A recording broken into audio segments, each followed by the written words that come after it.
Come with me on a lettering scavenger hunt in my house. I challenge myself to practice a new style of lettering every day in my daily journal, and so I'm always on the lookout for different styles of letterings that I can adopt, adapt, and make my own. When you're on your lettering scavenger hunt, you need to have your phone ready so that you can take pictures. Next, you need to have a place to put your pictures and get them off of your phone, because if you're anything like me, once you take a picture, you're never going to look at it again.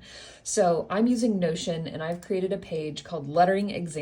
Okay, our first stop is a bookshelf. Let's go ahead and look through. Now, most books have sans serif fonts, and they're kind of uninspiring, not very interesting, but sometimes you get something interesting like this. And here we have some art books. Now, this lettering is going to be more interesting because these books are intended for an audience of creative people. That's it for that shelf. Let's move on to a different bookshelf. Here we have my fantasy shelf. Harry Potter's pretty interesting. I really like the way that they've written his name, and then Deathly Hallows is interesting too. This is my shelf for mostly business books, and as you might imagine, they're a little bit more straightforward and a little bit more boring, but there are a few interesting examples like Atomic Habits. Here's a cool lettering example from my friend Tim, who wrote this novel last year.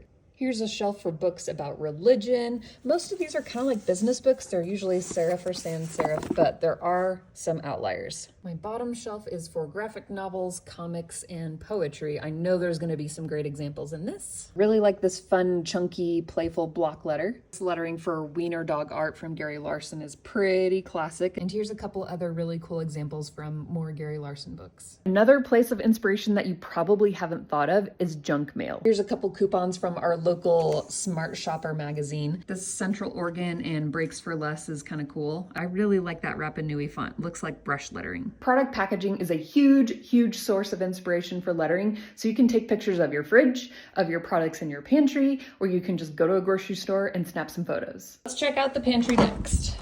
This Biscotti has two very interesting fonts. This Goodles font is pretty cool. Kind of bubble text.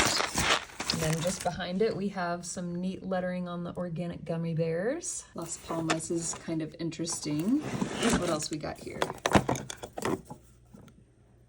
Contandina. That's kind of interesting how the C goes around. A couple cool examples. These truffles and these protein bars. I like that crunch a lot. And the soup has a couple interesting fonts on it too. Okay, now that we have a whole collection of photos, we're gonna put them on Notion. Here's the images I took. I'm just gonna pop those into Notion and they will upload. I did a little bit of formatting to make it a little bit easier to look at, and now I have a library started of lettering examples whenever I'm feeling uninspired or like I've run out of ideas. If you have any other places that you like to look for inspiration for lettering or fonts, let me know in the comments.